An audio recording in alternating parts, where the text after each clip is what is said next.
How to get control over sports travel and logistics. Everyone knows that it can be challenging to manage travel arrangements, transportation, and accommodation.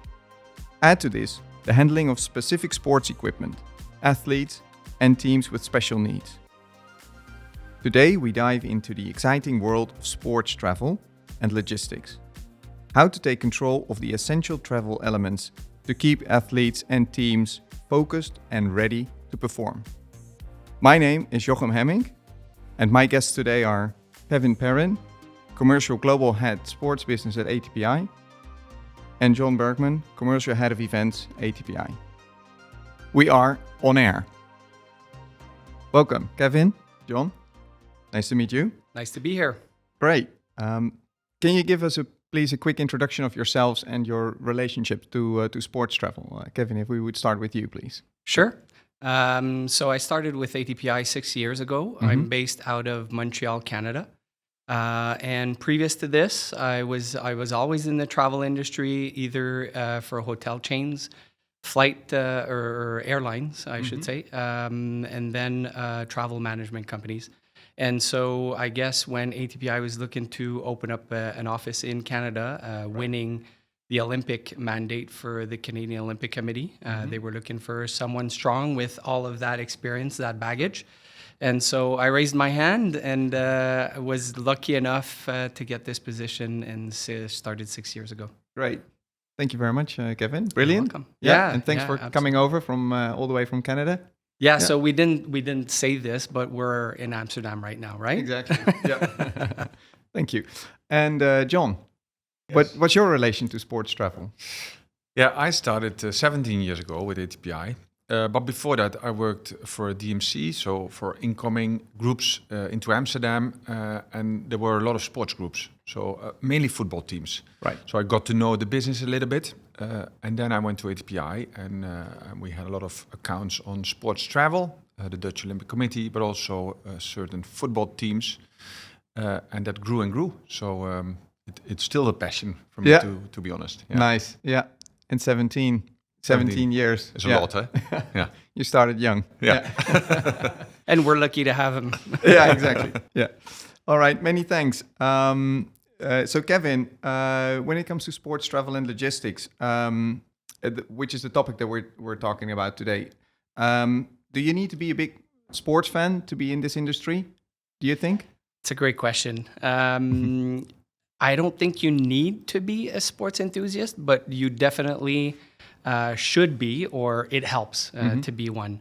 Knowing the sports that you're servicing, knowing the intricacies of their travel. So, example, athletics. If someone needs to travel with their pole vault, you need to know if it's going to fit in the airplane that they're going to take from wherever they're traveling to their final destination. Sure.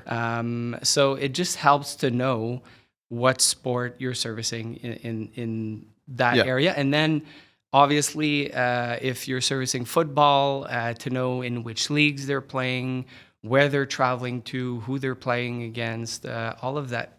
Obviously, the athletes, sometimes athletes need a little bit more care and high touch than others. So to know the familiar names so that you can pay attention to their travel needs is probably a good thing. Yeah, I get you. Yeah.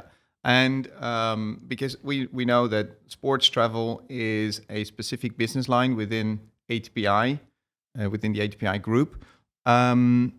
What are the main reasons for that being a specific business line? You mentioned some of it already, but can you expand on that a little bit more?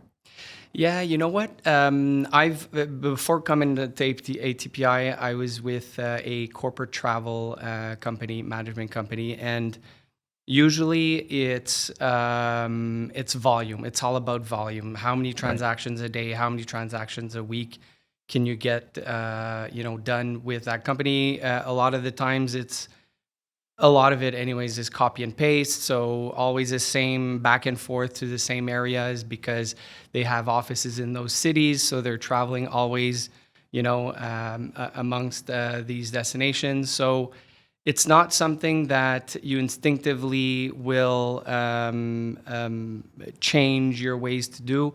It's mostly, I hate using it, but I will, call center type. Right. Whereas the sports travel is really every call coming in, every request coming in is a different one, needs to be handled a different way, and is very high touch, or a lot of care needs to be taken into consideration before making that reservation. So I think that's the most important thing. And everything ATPI does goes in that direction. So all of our brands, all of our specialties, expertises are because of that. So whether it's marine and energy, mining and resources, it's always because we developed a special care for that type of traveling clientele. Yeah. So would I summarize that as like understanding that it is about athletes or people that have to perform on site where they go to be in their game, in the matches, to win that gold medal, and to have that understanding that takes extra care and attention. I think you want me to say it, eh? Enabling your performance. That's our tagline. So, right. Okay. But yes, absolutely, Joachim. It's exactly that. We are enabling their performance and leave the stress over to us. There's not enough emotions involved in traveling, so leave the stress to us, and you can perform and concentrate on what you should. Exciting. During your performance. Yeah. Okay. Thanks, Kevin. John, I can imagine a company doesn't just start with a specialty as sports travel. So how is that grown within ATPI? What is the heritage that this that makes this foundation and this separate business line within ATPI? Yeah, I think it's a legacy. We had a contract with the Dutch Olympic Committee for over 15 years. Mm-hmm. So we learned a lot, like Kevin said, the specifics to what they need, what they want. And I like the way you said it. There's enough stress in travel that we can take away for them to be able to perform. Yeah. I worked on several football accounts, and I learned throughout the years and throughout the different clubs what is important. I didn't know that food was that important. I didn't know that they wanted a separate floor and the physicians needed different rooms. And, timings are always crucial in events. But for these sporting events, if you are too late, it doesn't help. So it's a legacy. At the moment, we're servicing Formula E holdings. So we take care of all the travel of all the Formula E. Not all the teams, but the company Formula E Holdings. So you get to know different sorts of sports. Different things are important in Formula E than football or rowing or gymnastics. Yeah. So it is, you learn, sport evolves, we evolve with it. So I think it's a good base to work from. Yeah. And also interesting that foundation, you mentioned Olympics, you mentioned football, now you mentioned Formula E.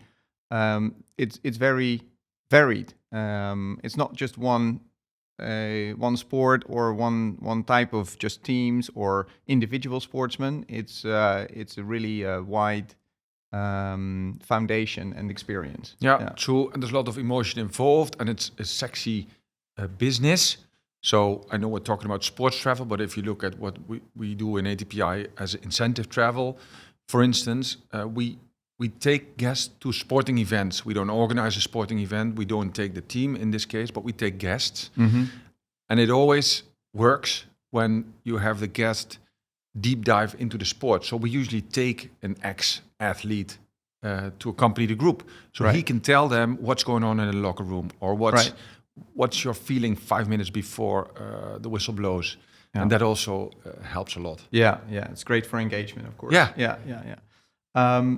Kevin, if I turn back to you, so we've touched on a few of the specific challenges in sports travel. What would you say are the main specific characteristics of this industry when it comes to athletes? Is it, by the way, just athletes, or are there other traveler types involved as well? It's actually a lot more than the athletes. It's all of their surroundings. Sometimes it can be their families as well, their friends. But John was mentioning the athletic therapists, psychologists, mental preparators. So it's all of their ecosystem gravitating around the athlete or the sport or the team. Right. So no, to answer your question, it is a lot more than just the athlete. And you know, your question again was, what are the and any of the specific differentiations of or requirements within sports travel. So when dealing with a team or an athlete, John mentioned something about food and beverage is important. That before he was in this business, he didn't realize that. So that's a learning that he picked up in the early days, I suppose. Can you make specific some other examples of things that you've seen happening? You mentioned something before as well, but maybe some other. Yeah, I mean, John also said it. There's a lot more planning going into their travel than anyone thinks of, and getting them there on time is the most important. Right. And just yesterday here, I had a connecting flight, and that connecting flight was delayed. Right. So already there's I mean, I didn't have to, well, I was going to be here at noon to meet with John, and then that flew by, so I'm sorry, John, for that. But you can just imagine, I mean, the stress that goes into someone being delayed at an airport when they know that they need to concentrate on their mental preparation, being fresh when they get there to be able to perform. So obviously the athlete doesn't get there 3 hours before a competition. We all know that. But still, sometimes, they are quite last minute in the sense that, they've just finished a competition somewhere and they need to travel to the next country. So sometimes, it's a lot more complicated with routes, different airlines, et cetera, et cetera. Are they flying in at the end, the back end of the airplane or not, in the middle of a center row or whatever the case is. So there's a lot more planning and that's one trip, right? One reservation. So you can imagine compounded what that can get. So the extra attention from our travel counselors is vital. Yeah, exactly. And John, ATPI Sports Travel, is that targeted only to, say, the top end, highest performing athletes and teams, or is this something that is a service that is also available for, say, the lower tier sportsmen and teams and with all respect to all tiers. Of course, yes, we service a lot of different sorts of sportsmen. If you look at NL, mainly connected to the Dutch NOC, so we service hockey, we service different types of sports. It doesn't have to be a top level. As long as you understand the wishes and you speak to them very often, because things change, as I just mentioned. So you have to be on top of it. It's not only being on time. Maybe to give an example, it's quite stressful also for us, because you have to rely on human factors, traffic, whatever. There are things like Kevin said. If a connecting flight is delayed, there's nothing we can do. We just have to work with that and inform the client and come up with alternatives. Right. In 3 weeks' time, we will be in Istanbul. We don't take care of the travel of both of the finalists of the Champions League, but we do take care of two main sponsors. And if I see the buses of the team pass, I know that agency is in full concentration. Sure. So, nice. But to answer your question, no, all across the board. Yeah. Okay. And Kevin, what would you see as main trends currently in the world of sports travel? What are there any trends that you can identify in this sector? Good question. John almost spit out his water there. What are the trends? John, why don't you take this one? I don't know. Well, I'm drawing a blank here. I'll help you out. Thank you. Well, I don't know if it's a trend, but safety and security is one of the big issues. Now I'm looking at going to Istanbul for the Champions League final. You can imagine in a week there's another election. So there's a lot of things going on that side. On safety, it's also, let's say, the GDPR rules we have to apply to. Data, data. Yeah. Maybe a strange example, but AI. So we use a lot in our company. ChatGPT is used a lot in many different ways. But if you service teams, digital tooling is also becoming more important. We've got different apps running. Different sportsmen want to see different things on meals, on flights, on everything. So I think those three things are a trend. Yeah. And just thank you for getting me going there, John.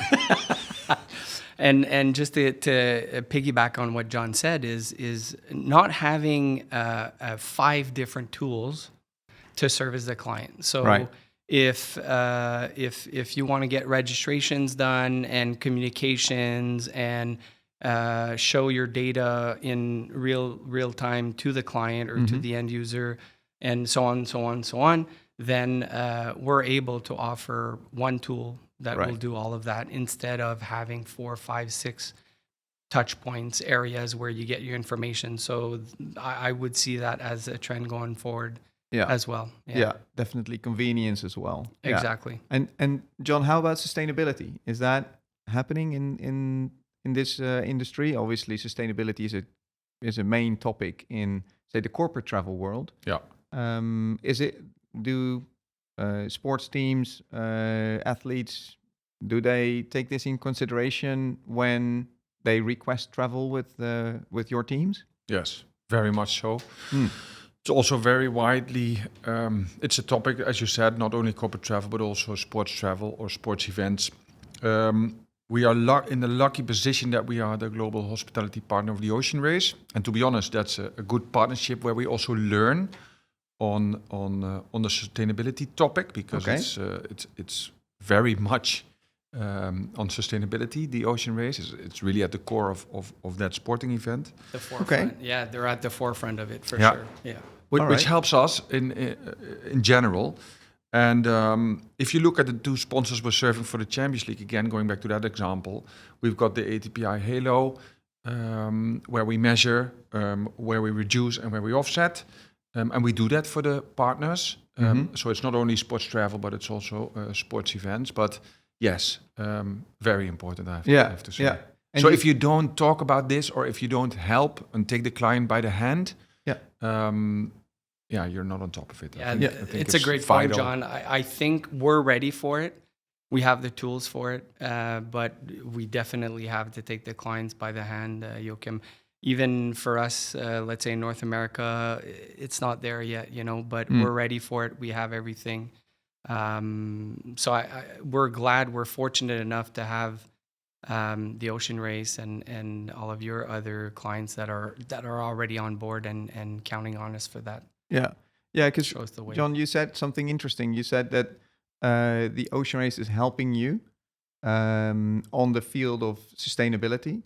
What does this actually mean? How do they help you, or do you mean they trigger you to find new and creative, sustainable alternatives? Exactly, and they've got a great sustainability network group, and we work together with them. They really challenge us on our specific field. It's not that they say get rid of the plastic bottles of water in the hotel room, it's more than use buses which do not run on gasoline. But they do challenge us in our own specific field. And this sporting event goes to several different parts of the world, from Brazil to Denmark and from the US to Cape Town. And it's sometimes in certain parts of the world, it's more difficult. They're not used to it, and other parts they are. So you have to adapt to the cultures or to what's going on there. So yes, we learn from them; they learn from us. So that partnership is more than just serving hospitality guests, but on this side. Yeah. Okay. Interesting. Yes. And then next to that, ATPI has the capability to to make CO2 emissions of travel to athletes and teams at least visible, and then a decision can be made whether they like to offset or compensate that emission. Right, Kevin? Correct. Yeah. We go full circle on the process, but certain clients already have their offset programs, and that's fine. But we offer the whole gamut of those services. Sure. Yeah. With ATPI Halo. All right. Yeah. Thanks. Yeah. Great. Good to see that sustainability is also a topic within the sports travel world. So, Kevin, if I would ask you, what advice would you give to listeners that are in this area and maybe currently not servicing or be serviced by one of your excellent teams? What would your advice be to them with regards to managing their sports travel needs? Yeah, you touched on it. You actually asked John the question: is do we service everyone? We do. So don't be scared to reach out. Start off. Go on atpi.com. Reach out to us, and we'll get a conversation going. We just want to hear what your needs are, what your requirements are, and then we'll be able to consult and to give you the best advice possible. It might be that you won't need our services. I'd be surprised, but it might be, and we won't be afraid to tell you if that is the case. But we're helping out clients right now that don't have a lot of volume in a year, but that's fine. I mean, it's we're there to help, and we're there to get them from point A to point B during their championships, events, competitions, whatever the case is. Excellent. Yeah. To enable that performance. Exactly. There you go. Perfect ending. Right. Yeah. And John, what looking into the future, what are your expectations in the field of sports travel for the coming years? Are there any developments, any things happening that you foresee? Well, we touched upon it already, but sustainability becomes even more important, I think. Yeah. Maybe adding to what Kevin just said, I always say also trying to have a little bit of fun, right? Because we're very serious in this, and we have to perform servicing our clients, but we also have to have a little bit of fun. Also digitally, again, as we touched upon already here, but will be more important. We will communicate more via digital channels, and I think maybe it's not the best thing to say, but safety will become even more important. Well, if I look at the Champions League now, again, Champions League, but it's very close by. We've never checked the structures of the buildings in where we host teams. Right. In Istanbul, for instance, it's everybody knows it's dangerous on earthquakes. Yeah. So we have to secure the safety as far as we can, and we can't control everything. Yeah. But we have to act on that, and we have to show the client that we thought about it, so they feel in safe hands. Okay. And I think that will become more important. Right. Okay. Yeah. Exciting. Yeah. Interesting. Yeah. Good to learn about that. Expansion of touch points and fields where sports travel teams and athletes can be serviced more. Yeah, great. Okay. Thank you very much, John, Kevin. Thank you. That was nice. Very welcome. Thank you for listening to the Sports Travel Podcast, How to Get in Control of Sports Travel and Logistics. My name is Jochem Hemming, and the production was done by the Motion Content Company.